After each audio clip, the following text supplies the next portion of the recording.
Bienvenidos de vuelta a Contrapoder 3.0 y en esta oportunidad vamos a conversar con Vanessa Vallejo. Ella es editora en jefe del Pan Am Post, es periodista, es economista, muy reconocida dentro de los círculos liberales. Buenas noches, Vanessa. Esteban, buenas noches y gracias otra vez por invitarme. Gracias a Buenas ti. noches, Vanessa. Un placer tenerte aquí en Contrapoder 3.0. Buenas noches, muchas gracias a ustedes y un saludo a todos los que nos ven. El placer es nuestro, Vanessa. Vanessa, yo te he seguido desde hace bastante rato, ¿no? Y he visto el caso que tú estás llevando ahorita pues, judicialmente dentro de Colombia. Yo quiero que lo expliques un poco a la audiencia de qué se trata, porque tengo entendido que envuelve a estos criminales, ¿no? Que eran de la FARC y que ahorita están haciendo política dentro de Colombia. Sí, bueno, hay que decir que la palabra exacta no sería el caso legal que se le ocurrió abrir a uno de los senadores de las FARC en Colombia, porque él es el que decide ir a donde un juez y decir que yo le estoy dañando su buen nombre. Que todo esto sería muy gracioso si, bueno, en lo personal a mí no me implicara riesgos, no me implicara recursos y pues en general si todo esto no implicara un peligro para el país, porque estamos hablando de que los guerrilleros entonces ahora le dicen a los periodistas y a la sociedad en general qué se puede decir y qué no se puede decir en Colombia. Esto empieza porque yo escribo una columna para el Pan Am Post. Esa columna se titula Los violadores que son congresistas en Colombia. En esa columna yo recojo algunas de las denuncias que hacen asociaciones de víctimas de las FARC acusando a diferentes congresistas de las FARC de violadores. Y en particular hablo de Carlos Antonio Lozada, porque Carlos Antonio Lozada, según las asociaciones de víctimas de las FARC, los niños de los campamentos, obviamente niños reclutados a la fuerza, secuestrados, dicen las asociaciones de víctimas que los niños le decían a este señor Tornillo, Tornillo porque violaba niños hombres. Entonces es una historia muy particular, es una historia terrible, desgarradora. Bueno, todas las historias de violación son horribles, pero digamos que yo en esta columna me centro en Carlos Antonio Lozada por la historia, pero sobre todo por este hombre que ha cobrado tanta relevancia en nuestro país. Si tuvieras en Colombia cómo tratan a este señor y cómo lo entrevistan en todas partes, pues es simplemente humillante para todos los colombianos, pero sobre todo para las víctimas. Entonces, bueno, escribo esta columna. La verdad es que esta columna recoge información que muchos otros medios recogieron de las acusaciones de las víctimas de las FARC, pero más allá de eso, lo particular de esta columna y lo que le molesta al señor Lozada es que le digo violador. Y en Colombia lo que han hecho los medios es decirle presunto violador o ni siquiera utilizar una frase así tan de frente, sino decir que él tiene acusaciones de violación. Entonces, es la primera vez que alguien le dice violador de frente en un medio de comunicación, él se enoja muchísimo y lo que hace es iniciarme un proceso legal porque daño su buen nombre. Y extrañamente, para mi sorpresa, porque yo pregunté a muchos abogados si pudiera haber algún problema con eso, todos me dijeron que no tenía, que ninguna acusación de Lozada iba a tener fruto, porque evidentemente yo tengo todas las pruebas y todas las denuncias de las asociaciones de víctimas, pero a pesar de eso, un juez falla a favor de Lozada y me dice que tengo que rectificar y que no le puedo decir violador. Ese es como el panorama general.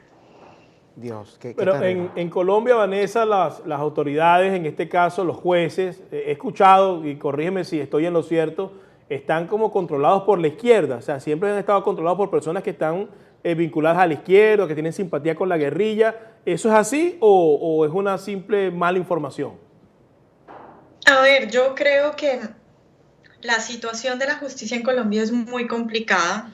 Obviamente uno tiene que separar las cosas y obviamente habrá jueces decentes y jueces indecentes que se dejan comprar. La situación de la justicia en Colombia es muy complicada porque las FARC tiene demasiado dinero y la justicia en Colombia es muy corrupta. Yo de hecho no me atrevería a decir tanto que la justicia colombiana sea de la izquierda, sino que más bien es una justicia corrupta que se pone del lado de quien mejor le pague y pues lastimosamente las FARC tiene demasiada plata y tiene demasiado poder. Entonces eso ha hecho que la justicia en Colombia tome decisiones que definitivamente son aterradoras. Por ejemplo, en favor de las FARC, por supuesto. Por ejemplo, ustedes recordarán el caso de Jesús Santrich, el guerrillero que Claro. es medio ciego. Ese guerrillero fue pedido en extradición por Estados Unidos. La DEA consiguió videos con agentes infiltrados probando que Jesús Santrich estaba enviando drogas acá a Estados Unidos, de Colombia a Estados Unidos. A pesar de eso, a pesar de que lo piden extradición a Estados Unidos, de que todo el país vio esos videos, de que las pruebas las conocíamos todos, la justicia colombiana decide no extraditar a Jesús Santrich, decide ponerlo en libertad y dice que simplemente le van a seguir una investigación, pero que como él no representa ningún peligro, lo van a dejar en libertad mientras hacen esa investigación. Lo que todos los colombianos sabíamos, y es que no hay que ser un genio para saber eso, es que evidentemente se iba a volar si lo dejaban en libertad. Bueno, pues eso pasó, Santrich se voló y todo el mundo dijo, bueno, ¿qué pasa con las altas cortes en Colombia? No pueden ser tan descarados. Entonces, digamos, esa, por ejemplo, es una de las decisiones que más llama la atención y que muestra cómo definitivamente la justicia no puede ser tan tonta. Los jueces no son tan tontos como para hacer eso. Evidentemente ahí hay dineros que hacen que tomen decisiones del lado de la izquierda. Ahora, lo otro que hay que tener en cuenta en Colombia respecto a la justicia es que en Colombia se creó la JEP a partir del acuerdo Santos-FARC, ¿no? Que es la justicia transicional. JEP es Justicia Especial para la Paz. Y entonces se supone que los involucrados en el conflicto, así dicen ellos, esa es como la neolengua que utilizan, los involucrados en el conflicto no van a la justicia ordinaria, sino que van a la JEP. Timochenko, el máximo líder de las FARC, definió la JEP como un tribunal creado por los propios insurgentes. Entonces, ese tribunal creado por los propios insurgentes es el que ahora va a definir y va a juzgar a los guerrilleros. Les cuento una de las cosas más ridículas y que más le duelen a los colombianos respecto a la JEP. La pena máxima, si un guerrillero confiesa su delito, es de 8 años en la JEP. ¿Eso qué quiere decir? Que si un guerrillero va y dice, sí, yo violé menores, pues máximo le van a dar 8 años. La pena máxima de la justicia ordinaria en Colombia para un violador es de 50 años. ¿Eso qué quiere decir? Que si usted es violador en Colombia, si es violador que pertenece a las FARC, pues es bueno porque máximo le dan 8 años y esos 8 años son excarcelables y son de penas alternativas incluso, que no sabemos qué son porque la JEP lleva funcionando ya bastante tiempo y todavía no nos han dicho qué son las penas alternativas. Entonces, estos guerrilleros sí confiesan, van a la JEP, confiesan, tienen máximo 8 años excarcelables con penas alternativas, entonces pueden ser congresistas de día y en la tarde, no sé, barrer las calles, sembrar lechugas, una cosa así. Entonces, la situación de la justicia en Colombia es completamente complicada y preocupante y definitivamente estos señores tienen demasiado poder.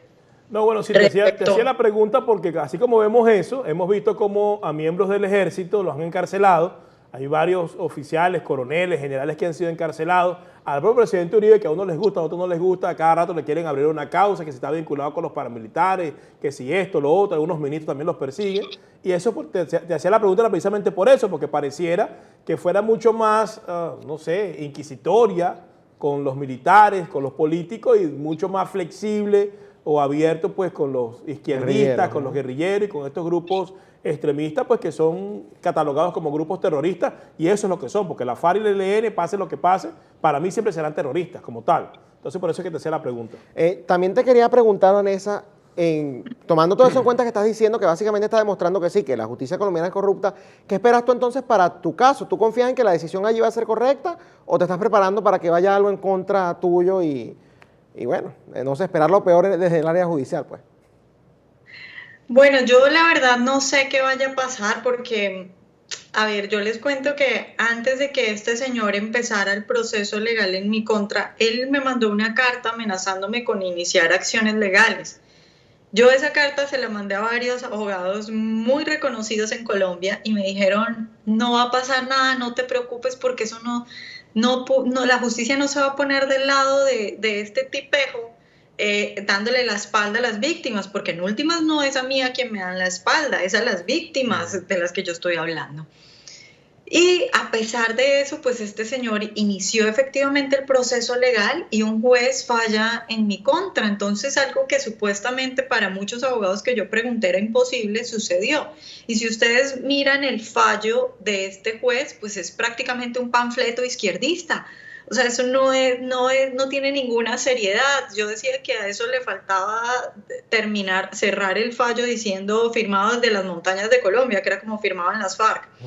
Entonces, la verdad es que yo no sé qué pensar, porque si bien yo estoy segura que la ley me ampara, en tanto que no es cierto lo que me dice el juez, porque lo que el juez me dice y lo que dice Lozada es que yo no le puedo decir violador en tanto que no haya un fallo en su contra. Eso no es cierto. La ley colombiana no dice eso, porque eso es ridículo. Imagínense que yo tenga que esperar a que la justicia colombiana, a que la JEP diga que este señor efectivamente es violador, pues me voy a quedar esperando para siempre y ellos nunca van a ser violadores. Entonces, aunque la ley colombiana me ampare y yo sé que tengo toda la razón y que no deberían pedirme retractarme, que estoy bien, pues yo la verdad es que no sé, porque con tantas cosas que se ven en Colombia, con lo que ya ha pasado, pues no tengo ni idea qué vaya a ocurrir, pero sí me tiene muy preocupada la situación tanto a nivel general, lo que implica eso de fondo, como obviamente a nivel personal, porque les cuento también que, por ejemplo, pues, es que a ver, cuando uno dice un guerrillero, la gente sabe que es un tipo malo y que cometió delitos, pero otra cosa es cuando uno cuenta exactamente qué tipo de guerrillero es y cuenta todo lo que hacía. Eso hace que la gente dimensione el nivel de maldad de estos señores. Entonces, estamos hablando de un señor que los niños en los campamentos, según dicen las asociaciones de víctimas de las FARC, le decían tornillo porque violaba a niños menores de edad. Estamos hablando de un señor que era el jefe de los comandos urbanos de las FARC. Es experto en terrorismo urbano. En tanto que él era el cabecilla de los comandos urbanos de las FARC, a él, por supuesto, por línea de mando, se le atribuyen todos los grandes atentados que se hicieron en las ciudades en Colombia durante esa época, cuando él era el cabecilla de las FARC. Estamos hablando del atentado al Club El Nogal, al Tequendama, estamos hablando de que se le atribuye también todas las bombas que se pusieron el día de la posesión de Álvaro Uribe Vélez en su primer mandato. Es decir, estamos hablando de un hombre muy peligroso. Y unas semanas después de que empieza el proceso legal en mi contra, a mí, por ejemplo, me llega el correo, un mail que parece ser de la rama judicial. No, yo no sé qué técnica utilizaron, yo no sé si hackean el correo de la rama judicial, si utilizan alguna de esas técnicas para que parezca que viene de la rama judicial, pero a mí me llega un correo citándome a una audiencia de imputación de cargos y me dan el juzgado, me dicen a dónde tengo que ir y me dan la fecha y la hora. Resulta que mi abogado se da cuenta que eso es falso, que me están mandando un correo falso. Entonces, si yo hubiera ido, ¿qué hubiera pasado? Es decir, ¿para qué hacen eso? ¿Para qué me citan a un lugar que no es? Mínimo para asustarme. Entonces, es una situación muy complicada porque es un tipo muy poderoso y es un tipo muy peligroso. Y de fondo está que lo que quiere es que nadie en Colombia le diga violador y saben que él lo ha logrado porque yo soy entonces la primera periodista que se atreve a decirle en Colombia violador de frente, porque los otros tienen cuidado, ya sea porque no se quieren meter en problemas legales o no se quieren meter en problemas personales con él, o porque creen que, no sé, son de izquierda y creen que la paz y que bueno, que hay que acogerlos a su supuesta nueva vida, no sé por qué, pero a mí me asombra que en un país donde la guerrilla logró tantas cosas y ahora está en el Congreso y hay tanta impunidad, yo sea la primera y la única que le dice de frente violador. Entonces la gente de verdad sí tiene miedo, los periodistas tienen miedo. ¿Y qué pasa con esas nuevas generaciones que no vieron cómo era vivir con las FARC mandando? Porque es que antes de que Uribe llegara al poder, en Colombia uno no podía salir de las principales ciudades porque estaban rodeadas por la guerrilla.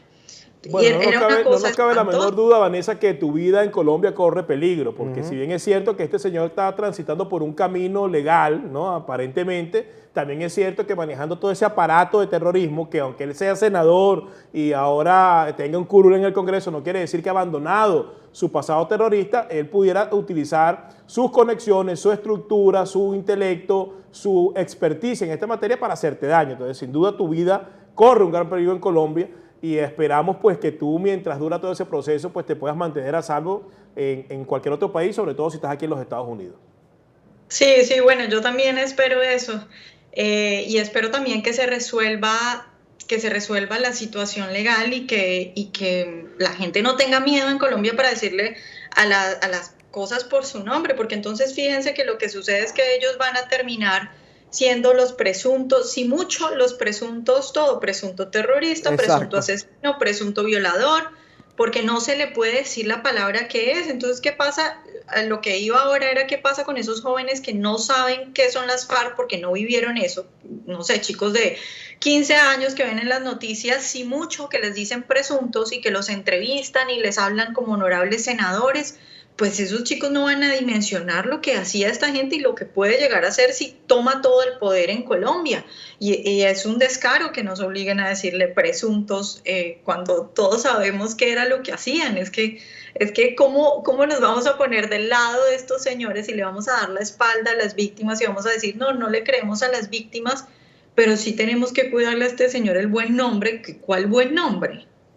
Bueno, habrá que salir y hacerlo desde afuera, ya que adentro, pues lamentablemente pareciera que las condiciones no están para que los periodistas puedan ejercer su periodismo libre y de una manera segura. Muchas gracias, Vanessa, por este contacto y esperamos que salga lo mejor para ti en este juicio y también a tu nivel personal, que mantengas pues tu integridad y sigas enfrentando con firmeza a estos bandidos que sin duda alguna han llegado allí para seguir cometiendo sus patrañas, pero desde otra tribuna. Muchas gracias, Vanessa. De verdad, todo nuestro apoyo y estaremos conversando en una próxima oportunidad.